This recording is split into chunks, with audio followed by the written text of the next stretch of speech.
आशा करता हूं आप सब बहुत अच्छे होंगे। मेरा नाम है सिद्धांत अग्निहोत्री। स्टडी ग्लोस पे आपका बहुत बहुत स्वागत है। देखिए, भारत के ऊपर आरोप लगा है, कनाडा कह रहा है, हालांकि कनाडा का खुद एक पुलिस वाला उसमें शामिल अभी है और इलेक्शन है, तो जाहिर सी बात है जस्टिन ट्रूडो खुद फंस गए हैं। लेकिन यहां पे कनाडा और अमेरिका का आरोप है भारत के ऊपर, और फाइव आइज ये कह रही है कि भारत जो है वो बाहर जाके लोगों को निपटा रहा है। पर्सनली मुझे तो बहुत खुशी है, चाहे वो निज्जर हो, चाहे वो पाकिस्तान में आतंकवादी हो, भाई मारो, ढूंढ ढूंढ के मारो, जला डालो, सब कुछ अच्छी बात है। लेकिन क्या ये सही आइडिया है?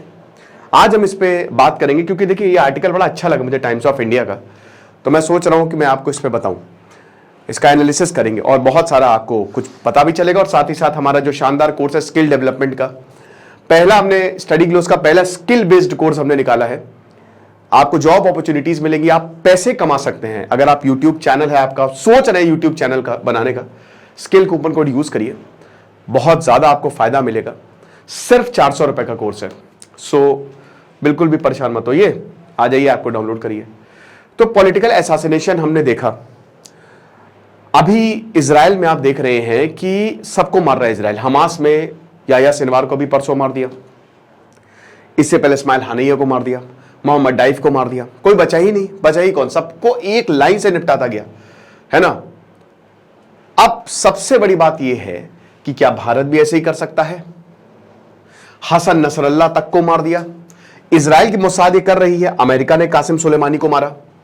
कई बार ये बहुत ही सीक्रेट होती है, सीक्रेटली, कि पता ही नहीं चलेगा। जैसे अभी मोसाद ने जो निपटाया है, पता ही नहीं चला कि भाई स्पेशली इस्माइल हानिया को जैसे मारा, किसी को नहीं पता चला, नोबडी नोस। तो कभी कभी और कभी कभी खुले तौर पे, जैसे अभी इजराइल मार रहा है ना, चाहे उसने याह्या सिनवार को मारा, चाहे हसन नसरल्ला को मारा, लेकिन बात यह है कि मारा। अब इजराइल बीइंग इजराइल, भारत ये सीक्रेटली ऑपरेशन कर रहा है या नहीं कर रहा है, भी ढूंढ लो।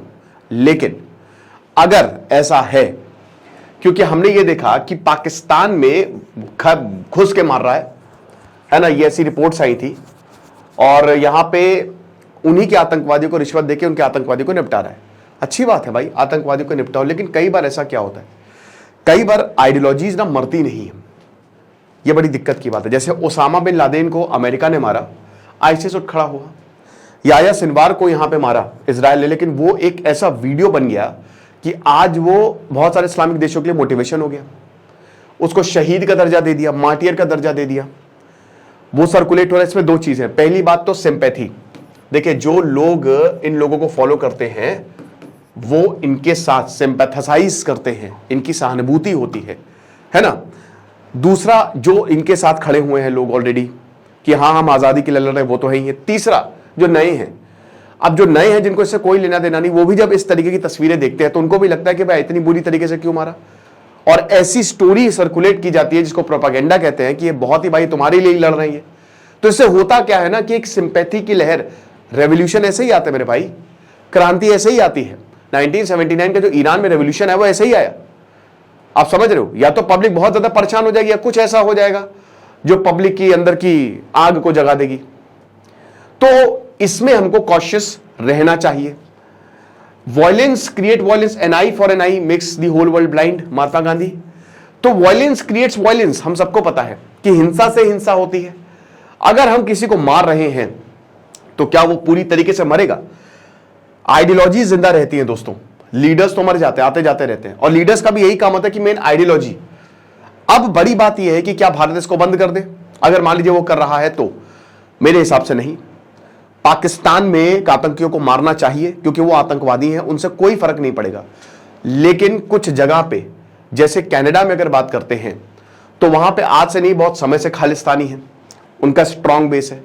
सिख एक ऐसी कौम है, सिखिज्म जब मैंने पढ़ा, आई वॉज टोटली मूव्ड। सिखों ने जितना भारत के लिए वो कर रहे हैं और जितना किया है, कमाल। मैं क्या ही बोलूं, स्पीचलेस। वो दूसरों के लिए जीते हैं, दूसरों की रक्षा के लिए जीते हैं। जो 10 गुरुओं की मैंने जब लाइफ एंड टीचिंग्स कवर की थी, कमाल है। वो प्रेम का पाठ पढ़ाते हैं, साथ ही साथ अगर प्रॉब्लम आएगी तो डिफेंस भी करिए। हमेशा गरीबों के लिए, लोगों के लिए, जरूरतमंदों के लिए लंगर चलते हैं उनके। उनकी टीचिंग्स में, उनके खून में है लोगों की सेवा करना। लेकिन उनमें से कुछ जो है, सब नहीं, बहुत ही कम इस खालिस्तानी मूवमेंट को सपोर्ट करते हैं, दैट इज पाकिस्तान फंडेड। ये जो पन्नू है, गुरपतवंत सिंह पन्नू, ये कहता है कि लाहौर में ऑफिस बनाएंगे, तो जाहिर सी बात है कि इसमें पाकिस्तान का पूरी तरीके से सपोर्ट है। कनाडा में घुसा हुआ है खालिस्तान अंदर तक, ठीक है, और कैनेडियन सिख सब नहीं, कुछ अमेरिका और यूके में भी बैकिंग मिल रही है। रेफरेंडम हो रहा है पिछले 5-6 सालों से, हम ये देख रहे हैं कि खालिस्तानी मूवमेंट ने जोर पकड़ा है। तो यहां पे 26 कैनेडियंस को बोला कि हमको एक्स्ट्रेडिट करना, लेकिन ऐसा कभी होगा नहीं, आप भूल जाइए, it will never ever happen. Bharat ने रिक्वेस्ट की है। अब आते हैं हम दूसरे पार्ट पे, सेसेशनिस्ट मूवमेंट। देखिए, सेसेशनिस्ट मूवमेंट मतलब अलग होने वाले। वेस्टर्न डेमोक्रेसी में इसको टॉलरेट किया जाता है। आपको जान के हैरानी होगी कि अमेरिका से लेकर फ्रांस तक, कनाडा में भी एक पार्टी क्यूबेक्विस, नहीं क्या नाम है इसका, क्यूबेक्विस, ये सेसेशनिस्ट मूवमेंट चलाती है, लेकिन ये they are not criminals. Spain में कैटलोनिया को लेकर एक सेसेशनिस्ट मूवमेंट चलता है, कोई दिक्कत नहीं है। फ्रांस में कॉर्सिका को लेकर, इनफैक्ट यूके भी, स्कॉटलैंड और वेल्स, यहां पे प्रोटेस्ट चलता है और ये लोग मांग करते हैं। भारत में भी है ये। यस, कश्मीर में क्या हुआ? कश्मीर में बहुत सारे अलगाववादी ऐसे हैं, डायरेक्टली नहीं इनडायरेक्टली कहते हैं ना अलग हो जाए, और कश्मीर में भी, भारत में भी। लेकिन भारत में कोई भी डायरेक्ट सेसेशनिस्ट मूवमेंट, वो एंटी इंडिया एक्टिविटी है, होनी भी चाहिए। वेस्ट में, वेस्ट का कल्चर ही अलग है, यूरोप का बिल्कुल कल्चर अलग है। यूरोप में जो सेसेशनिस्ट मूवमेंट होते हैं ना, उसमें वो खाली मूवमेंट तक ही सीमित रहता है, वो आएंगे, वो हल्ला करेंगे, चले जाएंगे, बस। भारत में क्या होता है, आते हैं, बॉम्ब ब्लास्ट कर देते हैं, किसी को जान से मार देते हैं, है ना। तो भारत में कुछ इस तरीके का है हिसाब किताब। तो हम क्यों टॉलरेट करेंगे? हम थोड़ी ना टॉलरेट करेंगे। 1990s में कश्मीर में ऐसी हालत हो गई थी कि 3 दिन के लिए पूरा कश्मीर कट ऑफ हो गया था इंडिया से। कश्मीरी पंडितों के साथ क्या हुआ सबको पता है। तो यही बता रहे हैं कि भारत में मूवमेंट, यूरोप में, अमेरिका में खाली मूवमेंट तक ही सीमित है, और हमारा संविधान हमारी। अब प्रधानमंत्री मोदी जी ने बोला था, हालांकि ये पॉलिटिकल था क्योंकि उस समय काफी ये नया भारत है। इनफैक्ट इंडियन लीडर्स ने ये एक्सेप्ट किया, चाहे राजनाथ सिंह हो, चाहे नरेंद्र मोदी, के हम घर में घुस के मारेंगे। लेकिन वही बता रहे हैं कि जैसे अभी यहां पे इंडियन गवर्नमेंट कहती है कि कांग्रेस सरकार जो है वो काफी लीनियंट रही, स्पेशली कश्मीर में, पंजाब में। हम ऐसा नहीं करेंगे। जैसे अब ये जो किलिंग्स हैं, ये मोसाद की तरीके से हो रही है, जैसे मोसाद करता है, और कैनेडियन पुलिस कह रही है, हालांकि वैसे तो जस्टिन ट्रूडो ने बोला है कि हमारे पास कोई प्रॉपर एविडेंस नहीं है, ठीक है, लेकिन यहां पे कह रही कि एविडेंस तो है। अब इसमें खैर खुद ही कनाडा के पुलिस वाला शामिल है, लेकिन हमारा मेन मुद्दा यही है कि क्या ये सही है, क्या मारना सही है। देखिए, ये डिपेंड करता है, लेकिन आप ये मान के चलिए कि मारने से दिक्कतें होती हैं, आइडियोलॉजीज मरती नहीं है, और कई बार इन लोगों को एज अ मार्टियर, सोल्यूशन में मैं बताऊंगा, एज अ मार्टियर दिखाया जाता है, ठीक है ना।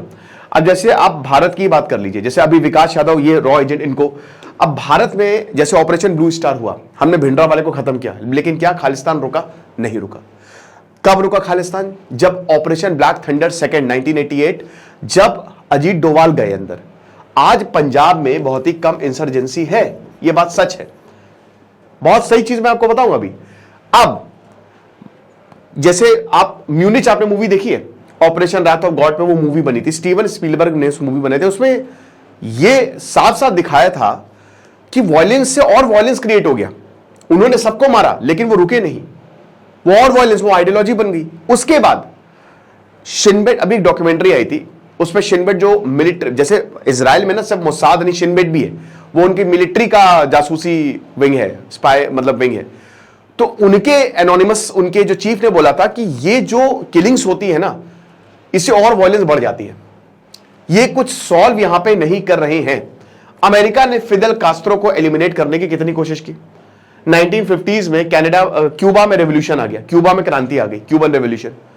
अब उसके बाद क्या हुआ कि फिदेल कास्ट्रो, रुआल कास्ट्रो, दोनों भाई बहन, और भाई चे गुवारा, इन तीन भाई इन ये तीनों रेवोल्यूशन लेके आए। जो चे गुवारा तो कमाली आदमी थे भाई, जहां पे क्रांति लगी वहां चले गए। जैसे गैरिबल्डी थे कि कहां डेमोक्रेसी के लिए कहां लड़ाई हो रही है, अफ्रीका में, अफ्रीका चलो, ऐसा। तो चे गुवारा तो इस तरीके के थे। लेकिन फिडेल कास्ट्रो जो है वो बाद में क्यूबा के लीडर बने। अब अमेरिका के बगल में क्यूबा है, कैपिटल है Havana, sugar bowl of the world बोला जाता है। तो अब अमेरिका को पता, अमेरिका के हाथ पांव भूल गए कि भाई अगर हमारे घर के बगल में कम्युनिज्म आ गया, आ ही गया कम्युनिज्म, तो हम तो बर्बाद हो जाएंगे। और उस समय तो 1950s के बाद तो ये कम्युनिस्ट वर्सेस कैपिटलिज्म लड़ाई चल रही थी, दिमाग हो गया और दिमाग उड़ गया। अब यहां पे क्या हुआ कि अमेरिका ने फिडेल कास्ट्रो पे मल्टीपल अटेम्प्ट्स किए, माफिया से लेकर पता नहीं क्या क्या, किसको किसको यहां पे डिप्लॉय किया, मारो, नहीं मरे, बल्कि क्यूबा में कम्युनिज्म रहा और हर असैसिनेशन अटेम्प्ट के बाद इनकी रिस्पेक्ट बढ़ गई। तो बहुत सारे भारतीय ये कहते हैं कि भाई देखिए, जो अमेरिका और इजराइल कह रहा है उसी तरीके की टैक्टिक्स जो है वो आप कराइए, लेकिन फेलियर रहे। और वही बता रहे हैं कि फिडेल कास्ट्रो काफी समय तक, सबसे लंबे समय तक वो क्यूबा के लीडर रहे। ये चीज है, गेट कीपर्स वो डॉक्यूमेंट्री थी कि लास्टिंग पीस जो है ना वो नहीं आता। तो आखिरकार लास्टिंग पीस आएगा कैसे, हम क्या कर सकते हैं भाई? सिंपल सी बात है, आप पंजाब को इतना डेवलप कर दो कि किसी की औकाती ना हो, कोई खालिस्तानी पाकिस्तानी बचे ही ना। इसका एक ही रीजन है, इसका एक ही सोल्यूशन है, डेवलपमेंट। लोगों को इतना डेवलप कर दो। पंजाब अनफॉर्चुनेटली डेवलप है ही नहीं, बहुत ज्यादा डेवलपमेंट नहीं है वहां पे। वहां पे पॉलिटिकल वैक्यूम रहा है, जिसकी वजह से हमेशा ऐसे तत्व उभरे हैं। ड्रग्स की प्रॉब्लम रही है वहां पे हमेशा, अभी आज भी, आज और ज्यादा है, हमको समझना पड़ेगा। पंजाब एक ऐसा राज्य जो सबसे शानदार राज्य बन सकता है, क्योंकि वहां पे नदियां हैं, लैंड ऑफ 5 रिवर्स, लेकिन नहीं हो रहा है वहां पे। हालांकि अभी चीजें हो रही हैं, लेकिन पूरा पंजाब एज सच डेवलप नहीं है। तो आप इतना ज्यादा डेवलप करो, इतना इंप्लॉयमेंट दो कि आप आइडियोलॉजी को आइडियोलॉजी से काटो। लेकिन और जहां आपको लगे कि हाँ भाई ये बहुत ज्यादा हो रहा है इसमें असैसिनेशन, वहां आप करो। तो वही बता रहे हैं कि सिखों को उनकी रूट वैल्यू याद दिलानी पड़ेगी। आप ऐसे लोगों को डिप्लॉय करो कि वो ये मैसेज पूरी दुनिया में पहुंचाए, पूरे भारत में पहुंचाए। जैसे अशोक ने एक्सपेंशनिस्ट पे नहीं, धर्म के नाम पे एक्सपेंशन नहीं किया। चंगेज खान ने एक्सपेंशन किया। चंगेज खान ने ब्रूटली पूरे यूरोप तक चला गया। तो चंगेज खान का नामो निशान, हम उसको ठीक एज अ वॉरियर याद करते हैं, लेकिन क्या चंगेज खान की लेगेसी रही? नहीं रही। लेकिन अशोक की लेगेसी है। बुद्धिज्म जो है, अशोक नहीं फैला है पूरी दुनिया में, आज भी जापान, चाइना, हर जगह बुद्धिज्म फॉलो किया जाता है। आप समझ रहे हो? और इस पे आंच नहीं आ सकती, बुद्धिज्म पे आंच नहीं आ सकती। तो हमको ऐसी आइडियोलॉजिकल वॉरफेयर है एक्चुअली में, ये डायरेक्ट वॉरफेयर है नहीं, ये आइडियोलॉजिकल वॉरफेयर है। और इसी आइडियोलॉजिकल वॉरफेयर को हमको लड़ना है अगर हमको इनको हराना है। समझ रहे हैं? आपको क्या लगता है मुझे कमेंट बॉक्स में जरूर बताइएगा। Thank you so much.